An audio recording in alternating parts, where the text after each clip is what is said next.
বুধবার দীঘার জগন্নাথ মন্দিরের উদ্বোধনের পরই সস্ত্রীক জগন্নাথ ধামে উপস্থিত হয়ে রাজ্য রাজনীতিতে নয়া বিতর্ক যোগ করেছেন বিজেপি নেতা দিলীপ ঘোষ।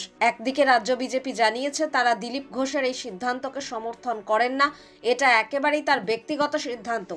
আরও এক ধাপ এগিয়ে দিলীপ ঘোষকে আক্রমণ করেছেন দলবদলু সৌমিত্র খাঁ। পাল্টা জবাবও দিয়েছেন দিলীপ। এরপর এদিন ফের বিস্ফোরক দিলীপ ঘোষ। সজল ঘোষ থেকে অর্জুন সিং, এদিন দিলীপের নিশানায় একাধিক নেতা। বিয়ে থেকে রাজনীতি, খোলা ব্যাটে জবাব দিলেন তিনি। দিলীপের মতে, কেন সজল আমার ঘনিষ্ঠ নয়? আমার সঙ্গে কুণাল ঘোষ ফটো তোলে, সজল ঘোষ ফটো তোলে, আমি সবাইকে ঘনিষ্ঠ মনে করি। কেউ যদি সবসময় আমার সঙ্গে দূরত্ব বাড়ায় সেটা তার ব্যাপার। আমার কাউকে নিয়ে কোনো অ্যালার্জি নেই।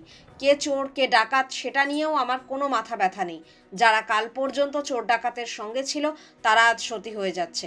দিলীপ ঘোষ যাকে একবার বন্ধু মনে করে তাকে শেষ দিন পর্যন্ত বন্ধু মনে করে।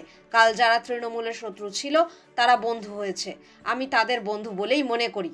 সৌমিত্র খাঁ সম্পর্কে দিলীপ ঘোষ বলেন, ওকে অনেকে এইসব কথা বলাচ্ছে, তার বউ বলেছে ওর কোনো বুদ্ধি নেই, আমি বলিনি। তার জীবন দেখুন, সে কটা পার্টি করেছে, গোটা রাত কারুর সঙ্গে বিছানায় কাটিয়ে সকালে গঙ্গা স্নান করে বলছে আমি সতী। এরকম অনেক নেতাকে আমরা বাড়িতে পুষে রেখেছি, কাল যদি পোষা বন্ধ করি সব ওইদিকে লাইন লাগাবে, তারা বিজেপির পোষ্য। দিলীপ ঘোষকে জ্ঞান দিতে আসবেন না, রোজ যে বিছানা পাল্টায় সে যেন দিলীপ ঘোষকে জ্ঞান না দিতে আসে। দিলীপ ঘোষ খালি হাতে রাজনীতিতে এসেছে, খালি হাতে চলে যাবে, মাথা উঁচু করে রাজনীতি করে চলে যাবে।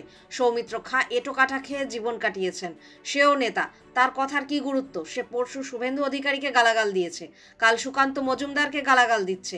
ওর বাপকে ওকে আগে জিজ্ঞাসা করুন।